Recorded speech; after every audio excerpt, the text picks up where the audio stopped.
Welcome to the Essential Southern Podcast, where we explore the rich history, culture, and traditions of the American South. Welcome back to the Essential Southern Podcast. I'm your host, Brian McClanahan, and this podcast is sponsored by the Abbeville Institute. Go to www.abbevilleinstitute.org, that's A-B-B-E-V-I-L-L-E, institute.org, and see what we have to offer. The Abbeville Institute is a 501c3 nonprofit organization dedicated to exploring what is true and valuable in the Southern tradition. So if you like this podcast, our website, our programs, our educational conferences, all the things that we do, consider a tax-deductible donation to the full extent of the law. We appreciate all your support, and we appreciate you tuning in to this podcast.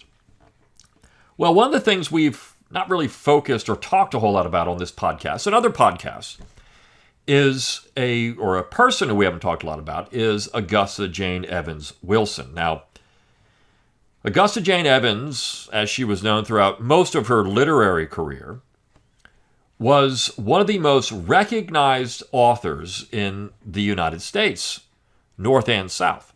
In fact, in 1866, she published a book entitled St. Elmo, which was considered to be a bestseller.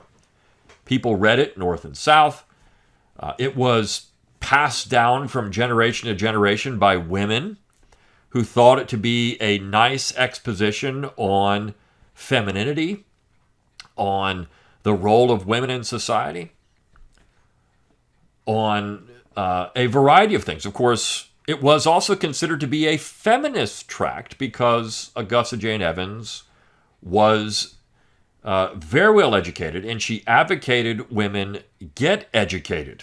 She was a proponent of having women have a very high education. What she did not believe that women needed to do was go out and vote. And so this particular podcast is going to go in some ways where, angels fear to tread. But it's looking at a period of time in the 19th century when the question was open. What should the role of women be in society? You start having pressures come from the outside, whether it's the North or Europe or wherever, that are looking at reforms. And in fact, a couple of the passages I'm going to read to you from St. Elmo itself, which again, bestseller, 1 million copies sold. This is not just some fringe book. This is what a lot of Americans thought. And it is also what a lot of American women thought about the push for women's suffrage. That really starts ramping up in the middle of the 19th century of the Seneca Falls Convention. You have that really growing out of New York and Massachusetts. And then, of course, it's going to start filtering to other parts of the United States. But you had the South as really a holdout in this, not just on feminism, but a lot of different reforms. She mentions communism in this particular treatise, in this book.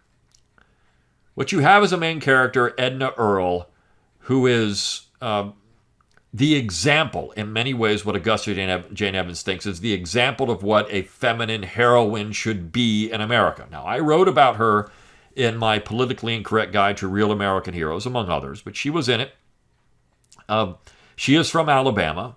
In fact, grew up, around Mobile. Wrote a number of books, even, during the war itself. She was writing. She thought that the war would produce a literary treasure of materials, both fiction and nonfiction in the South. She was certainly an ardent Confederate partisan.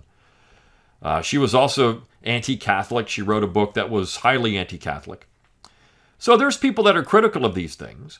But even into the late 19th, 20th century, people overlooked that because they thought the book was just good. A lot of conservatives liked it. A lot of Christian conservatives liked the book because of her insistence on a traditional order when it came to the sexes. She thought men had their sphere and women had their sphere. But women, she says in this is why I said it's a feminist book, but a traditionally feminist book outside of suffrage. Women had all the power, and they should not give it up to politics. This is not a debate that we even have anymore.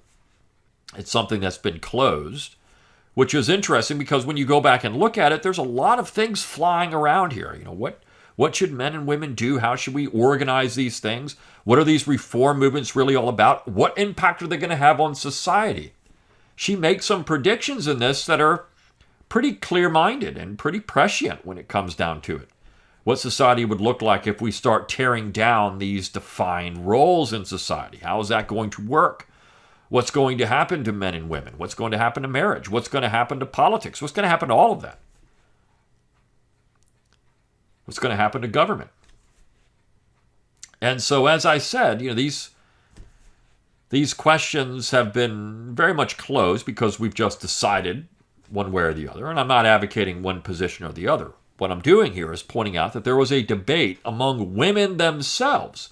Now, oftentimes we think about this debate over female suffrage, women's suffrage being confined to men opposing women voting. Most of the time it was women opposing women voting, which is interesting. And the South was in some ways leading that charge. Even when you go into the 20th century and look at the ERA, the Equal Rights Amendment, what blocked it?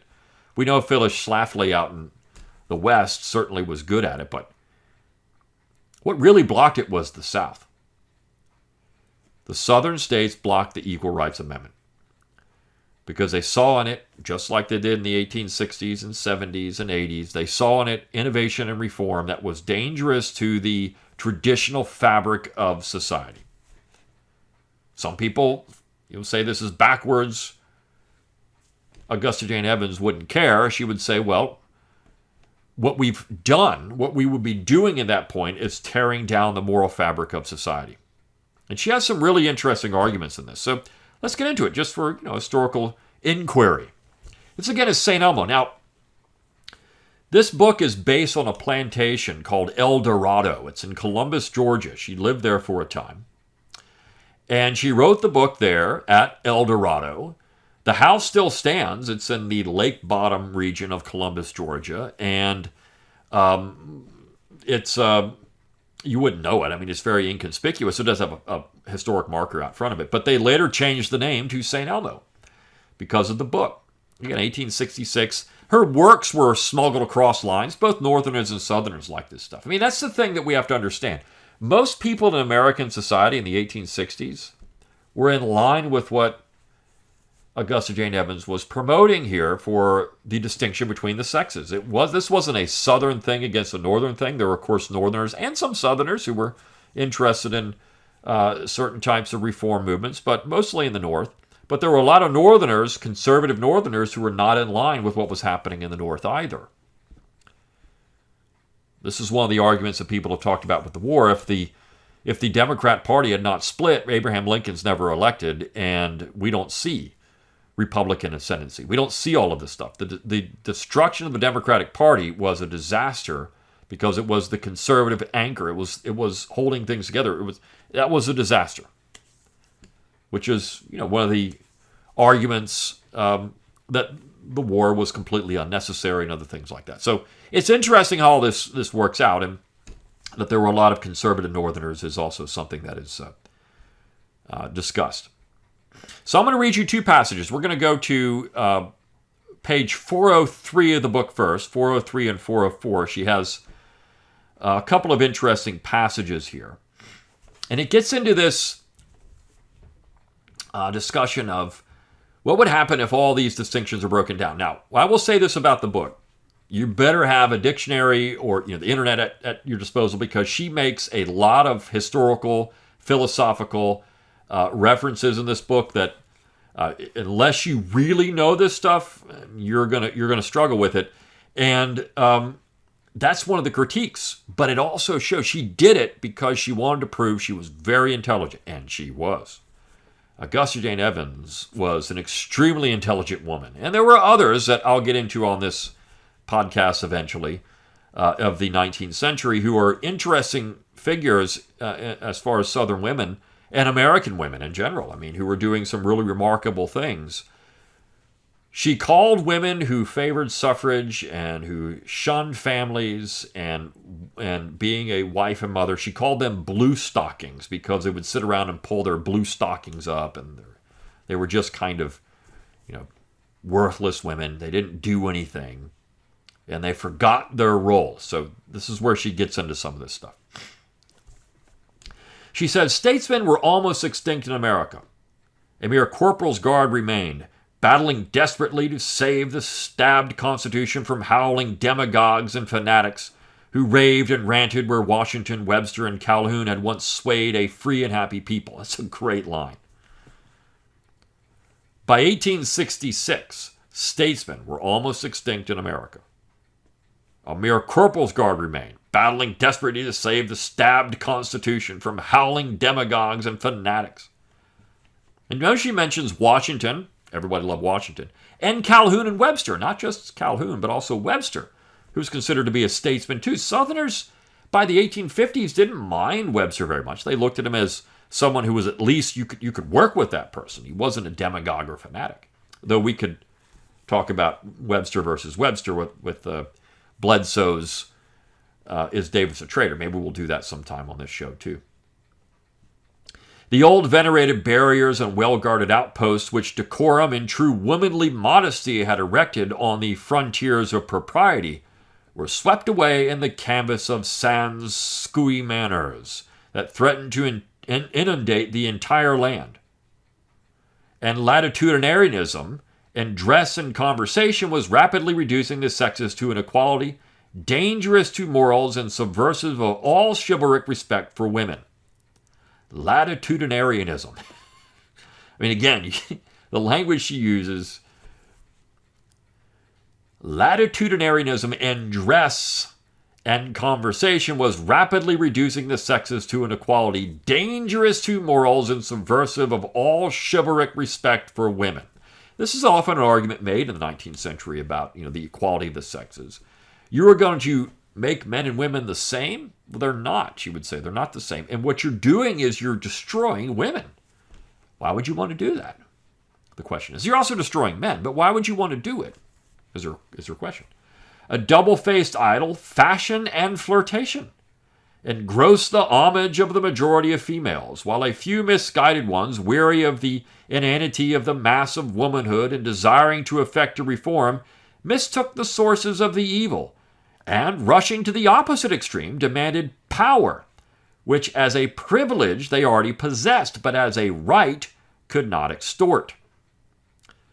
So, fashion and flirtation, this superfluous thing of the age, well, we're going to dress nicely, we're going to flirt with all the men. Think about modern society now, and these are critiques that you could find among women today. You go on social media, and they're all discussing these things. What should women do? What should their proper role be? How should they do these things? This stuff isn't new. Women were talking about it in the 1860s. But notice what she says. Well, because this has created a problem, right? Because of that, a few misguided ones, weary of the inanity of the mass of womanhood and desiring to effect reform, mistook the source of the evil, which was they lacked power. She said now they want power, but they already had it, which as a privilege they already possessed. Women already had the power as a privilege. You're going to see it in one of the other passages. She says we have all the power anyways. Men don't have it. We have it. But now when you go into the political arena, you've just reduced women. This is kind of that pedestal situation. What women were trying to do, what we were trying to do is keep women on a pedestal because they already had all kinds of power. Just don't see it. Whether that's true or not, it's her opinion.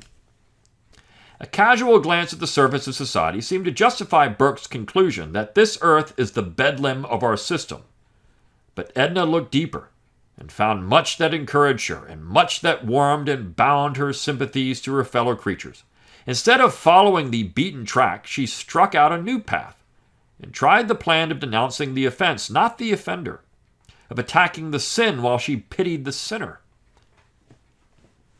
A new path. She wasn't going to attack the sinner. She was going to denounce the offense, not the offender. She was going to look at it in a Christian light. Ruthlessly, she assaulted the darling follies, the pet, velvet-masked vices that society had adopted, and called the reading world to a friendly parley, demanding that men and women should pause and reflect on their mad career. Because she was earnest and not bitter, because the white banner of Christian charity floated over the conference ground, because she showed so clearly that she loved the race whose recklessness grieved her, because her rebukes were free from scorn and written rather in tears than gall, people turned their heads and stopped to listen. So it came to pass that finally, after toiling over many obstacles, she reached the vine-clad valley of Escol. And again, that's a biblical reference. Evans knew the Bible like the back of her hand as well. She was very good at this stuff. Each day brought her noble fruitage, as letters came from all regions of the country, asking for advice and assistance in little trials of which the world knew nothing. Over the young of her own sex she held a singular sway, and orphan girls of all ranks and ages wrote of their respective sorrows and difficulties, and requested her kind counsel. To these her womanly heart turned yearningly, and she accepted their affectionate confidence as an indication of her proper circle of useful labor. Now notice what she says. So women have a role, an important role in society. One of the most important roles. You're going to see in the next section. I'm going to point this out. She said women have a valuable, the most important role really in society, but they don't have to be in politics because they have power otherwise. She said, believing that the intelligent, refined, modest Christian women of the United States were the real custodians of national purity and the sole agents who could successfully arrest the tide of demoralization breaking over the land, she addressed herself to the wives, mothers, and daughters of America, calling upon them to smite their false gods and purify the shrines at which they worshipped. Jealously, she contended for every woman's right which God and nature had decreed the sex, the right to be learned, wise, noble, useful in women's divinely limited sphere, the right to influence and exalt the circle in which she moved, the right to mount the sanctified bema of her own quiet hearthstone, the right to modify and direct her husband's opinions. Ooh! You see, women already have the power. If he considered her worthy and competent to guide him. Right, if he considered her worthy and competent, which most men do with their wives. They listen to them. The right to make her children ornaments to their nation and a crown of glory to their race. The right to advise, to plead, to pray. The right to make her desk a Delphi, if God so permitted. The right to be all that the phrase noble Christian woman means. And this is the part where modern people are going to really get upset with Augusta Jane Evans. But not the right to vote, to harangue from the hustings, to trail her heaven-born purity through the dust and mire of political strife, to ascend the rostra of statesmen, whither she may send a worthy husband, son, or brother, but whither she can never go without disgracing all womanhood. Again, this is the debate of the 19th century. So women have all these things, these powers, these rights behind the scenes, but not these things. She can send her husbands, her sons, her brothers, but not her. Not in the mire of politics, to harangue from the hustings, to trail her heaven-born purity through the dust and mire of political strife.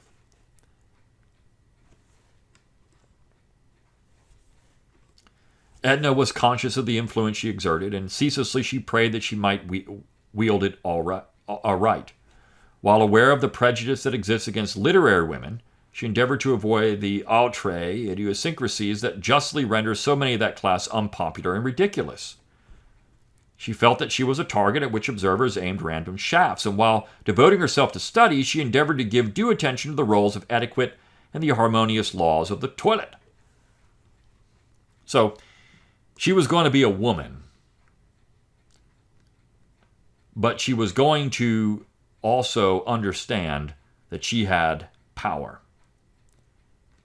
And what could she do with that?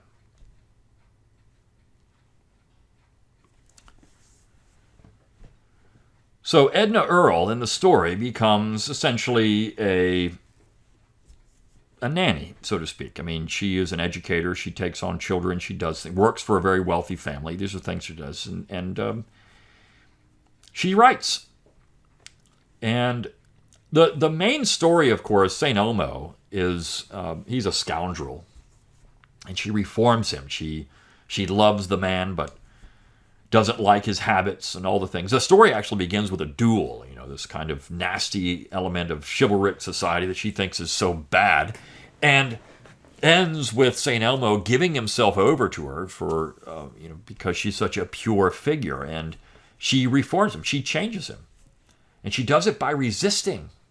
She had all kinds of suitors, people that wanted her, and she just said, no, this is what I'm doing. I'm doing these things. And she always wanted St. Elmo. It's a great love story in many ways. Again, women used to hand this book down and say, you should read this to all of their daughters. So this is another very interesting section of the book. And it's, again, one that would, in modern circles, people would hate it.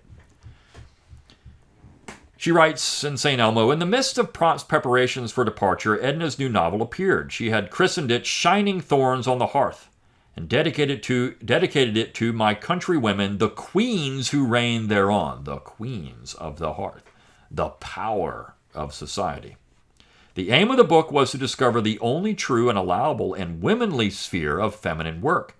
And though the theme was threadbare, she fearlessly picked up the frayed woof and rewove it. The tendency of the age was to equality and communism. And this, she contended, was undermining the golden thrones shining in the blessed and hallowed light of the hearth, whence every true woman ruled the realm of her own family. Every woman was a queen of her hearth. Man's a king of his hearth, the woman is the queen. She ruled her family.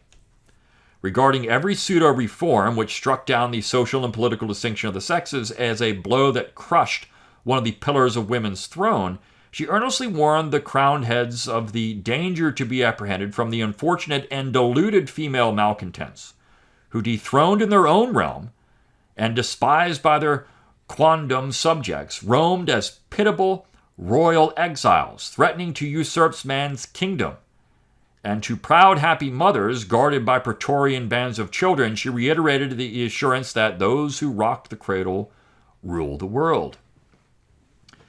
So notice what she calls. She says the women who are the unfortunate and deluded female malcontents who dethroned in their own realm, which would be at home, and despised by their quondam subjects, roamed as pitiable royal exiles, threatening to usurp man's kingdom. That's what they were. They wanted to take from men, but she said, we already have power. These are the real queens, the queens of the hearth. Most carefully she sifted the records of history, tracing in every epoch the sovereigns of the hearth throne, who had reigned wisely and contentedly, ennobling and refining humanity. And she proved by illustrious examples that the borders of the feminine realm could not be enlarged without rendering the throne unsteady and subverting God's law of order. Women reigned by divine right only at home. If married, in the hearts of husband and children, and if not, in the gilded, bedazzled palace of fashion, where thinly veiled vice and frivolity hold carnival, and social upas and social asps wave and trail. If single, in the affections of brothers and sisters and friends as the golden scepter in the hands of parents. If orphaned, she should find sympathy and gratitude and usefulness among the poor and afflicted.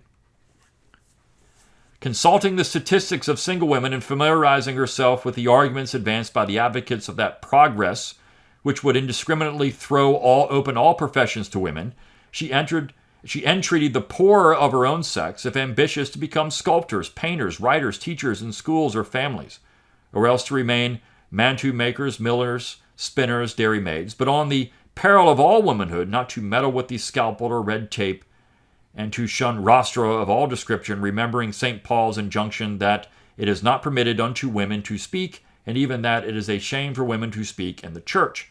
So again, very traditional look at what women should be doing. But the reason we're bringing this book up in this podcast is because this conversation was happening all over the place in the 19th century. It was based on biblical understanding, very traditional order. We don't really have this conversation anymore, but for a time in the 19th century, it was had all over the place. Now, there is some rekindling of this. You're seeing it now on social media. What is this? Is the traditional movement or these kind of things. What should women be doing? What should men be doing in society? There's some question about these things again. This was one of the most popular books in the history of the United States. In fact, it's thought that it influenced Gone with the Wind in some ways, which was the most popular film in the history of the United States. Augusta Jane Evans, who later became Augusta Jane Evans Wilson, as she married in her 30s. She didn't get married till she was in her 30s. Was writing a book that people north and south thought was the... And we know 19th century literature. People read Little Women and things like that. This book was more popular than all of it. But you're not going to get it in your literature classes. You should. It should be required reading, because it gives you a window into a time and a place. The postbellum American order, what was happening, reform, and all these things. There's a lot of political stuff going on here. Then she has a couple of last paragraphs. She said, to married women who thirsted for a draft of the turbid waters of politics, she said, quote, if you really desire to serve the government under which you live, recollect that it was neither the speeches thundered from the forum, nor the prayers of priests and augurs, nor the iron tramp of glittering legions, but the ever-triumphant material influence, the potent and pleading my son of Volumina, the mother of Coriolanus, that saved Rome. The mother who saved Rome. It was the woman who saved Rome, pleading with her son. To discontented spinsters who traveled like Pandora over the land, haranguing audiences that secretly laughed at and despised them, to these unfortunate women clamoring for power and influence in the national councils, she pointed out the quiet, happy home at Barley Wood, whence immortal Hannah More sent forth those writings which did more to tranquilize England and bar the hearts of its yeomanry against the temptations of red republicanism than all the eloquence of Burke and the cautious measures of Parliament. Now, let me address that. This is the last paragraph I want to read. So let me address that one statement. If you follow social media, or politics in general, who are the people that are often poked fun at besides Trump nowadays? Biden, Trump, they're easy because, they've been president. But look at the lightning rod that's focused on certain members of Congress. Who are they?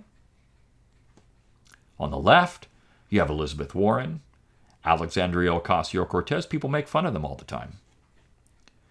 You've seen the engagements of these people, even with their own constituents. Cortez feeling very uncomfortable, getting people just coming up and shouting her down and chasing her around.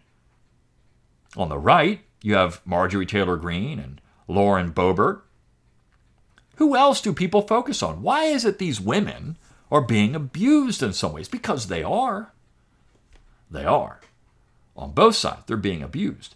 And what Augusta Jane Evans is pointing out here, that's to be expected. People laugh at them. They don't take them seriously. Nobody on the left takes Boebert or Greene seriously. Nobody on the right takes Warren or Cortez seriously. They just don't. And what Evans is saying, well, that's to be expected. These are the discontented spinsters. Now, we know Boebert has a family, and Greene has a family. Warren has a family. Cortez does not. She's young. Boebert's young. But look at the focus, the attention these people get. You don't see it as much among the men. But the women, why is that? She's pointing it out. Because it's going to happen that way, because people are going to secretly laugh and despise them. They've moved outside, in her mind, their role, their real power, which is in their families. And Warren talks about this. If you listen to Elizabeth Warren speak, she talks about her family, and some of it's just corny when she has her husband there. It's just weird. She has very weird mannerisms. But she does talk about the role of family, how important that was, and kind of creating this environment. She talks about hardworking people and these kind of things. It's a very populist kind of Jeffersonian view. But people laugh at her because she's so ambitious and power hungry. And she looks weird. Or think about other, political figures that have been women. Hillary Clinton. People laughed at Clinton. They didn't laugh at her husband. They did kind of, but not like they laughed at her. Evans is saying this is the real problem of American political society. When you start doing these things, it's the reform movements, the communism, equality. She talks about this. Those are the movements of the day. And this is what St. Elmo, this book, was partly trying to combat by showing a strong female character, a feminist. She was a feminist, a well-educated, someone that, I mean, again, you're going to read this, you better have some kind of source to look some of this stuff up, because there's a lot of it there. But she was so well-educated. She wanted to show that. She wanted to show that you could be that and yet not get involved in politics. Just kind of leave it to the men. And also use your power at home to make those men better ethical and moral people. Because women really did have all the power. That was her point. Anybody who thinks about this for a second, more deeply than just cursory, what we see in general society, realizes this very thing. Women always really do have the power in what happens.